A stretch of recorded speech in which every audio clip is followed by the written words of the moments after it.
Hello అండి, అందరికీ నమస్తే. మరో మంచి వీడియోతో మేము ముందుకొచ్చాను. తొందరలో మనకు వసంత నవరాత్రులు రాబోతున్నాయి. ఉగాది నుంచి వసంత నవరాత్రులు ప్రారంభమవుతాయి. అమ్మ దయ ఉంటే అన్నీ ఉన్నట్లే కదా.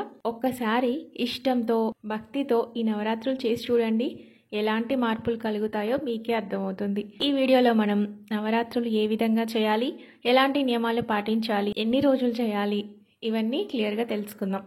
సో వీడియోని ఎక్కడ స్కిప్ చేయకుండా చివరి వరకు చూడండి. సంవత్సరంలో చాలా ముఖ్యమైనవి రెండు నవరాత్రులు, శరన్నవరాత్రులు ఒకటి, వసంత నవరాత్రులు ఒకటి. ఇప్పుడు మనకు రాబోతున్నవి వసంత నవరాత్రులు. ఉగాది నుండి శ్రీరామనవమి వరకు ఈ 9 రోజులు అమ్మవారిని లలితాదేవి రూపంలో పూజిస్తారు. వీటినే వసంత నవరాత్రులు అంటారు. అమ్మవారినే కాదు, శ్రీరాముణ్ణి కూడా ఈ 9 రోజులు పూజించాలి. శ్రీరాముడు మానవ రూపంలో జన్మించింది శ్రీరామనవమి రోజు. అయితే తల్లి గర్భం నుంచి భూమి మీదకు రావడానికి చివరి 9 రోజులు కాబట్టి వీటిని గర్భ నవరాత్రులని కూడా అంటారు. అందుకే ఈ 9 రోజులు రాముణ్ణి కూడా పూజించాలి. పూజ చేసే విధానం గురించి తెలుసుకుందాం. లలితాదేవి చిత్రపటాన్ని కానీ విగ్రహాన్ని కానీ పీఠం వేసి ఏర్పాటు చేసుకోండి. ఈ 9 రోజులు ఆ పీఠాన్ని కదిలించకూడదు. ప్రతిరోజు ఉదయం సాయంత్రం ఒకే సమయంలో పూజించాలి. కలశం సాంప్రదాయం ఉన్న వాళ్ళు పెట్టుకోండి, లేదంటే నార్మల్గా ఫోటోని పెట్టి పూజించుకోవచ్చు. ప్రత్యేకంగా పీఠం పెట్టుకోవడం కుదరని వారు మన పూజ గదిలో శివపార్వతులను మనం నిత్యం పూజిస్తూ ఉంటాం కదా. సాక్షాత్తు పార్వతీదేవి లలితాదేవి కాబట్టి ఈ 9 రోజులు కూడా అమ్మవారిని లలితాదేవిగా భావించి పూజించండి.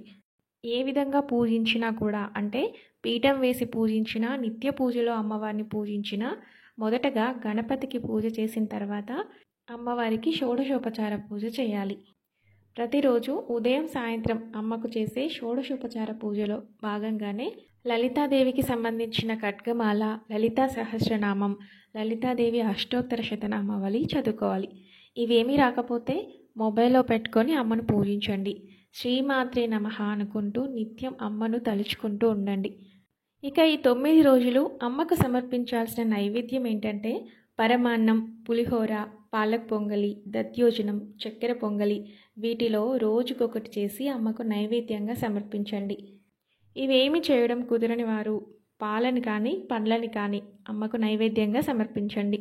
మీ దగ్గర కామాక్షి దీపం ఉన్నా, గజలక్ష్మి దీపం ఉన్నా ఖచ్చితంగా ఈ 9 రోజులు అమ్మ ముందు వెలిగించండి. లేకపోయినా పర్వాలేదండి, మీ దగ్గర ఏ దీపాలు ఉంటే అవే అమ్మ ముందు వెలిగించండి. ఈ 9 రోజులు అమ్మను పూజించిన తర్వాత చివరి రోజు అమ్మకి చీర, గాజులు, పసుపు, కుంకుమ, పువ్వులు పెట్టి సాగనంపాలి. చీర పెట్టలేని వారు చీర ప్లేస్లో 2 బ్లౌజ్ పీస్లను పెట్టొచ్చు. ఇక ఈ నవరాత్రిలో పాటించవలసిన నియమాలేంటో తెలుసుకుందాం. భూషయనం చేయాలి, బ్రహ్మచర్యం పాటించాలి, సాత్విక భోజనం చేయాలి, మాంసాహారం అస్సలు ముట్టుకోకూడదు, అబద్ధాలు చెప్పకూడదు. ఈ 9 రోజులు చేయడం కుదరని వారు కనీసం 5 రోజులైనా చేసుకోండి. ఆ 5 రోజులు కూడా కుదరకపోతే చివరి 3 రోజులు చేసుకోండి.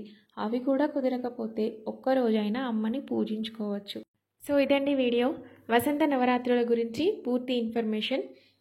తప్పకుండా అమ్మని ఈ నవరాత్రుల్లో కనీసం ఒక్క రోజైనా పూజించి అమ్మ అనుగ్రహాన్ని పొందండి. వీడియో యూస్ఫుల్ అనిపిస్తే లైక్ చేయడం మర్చిపోవద్దు. Thanks for watching.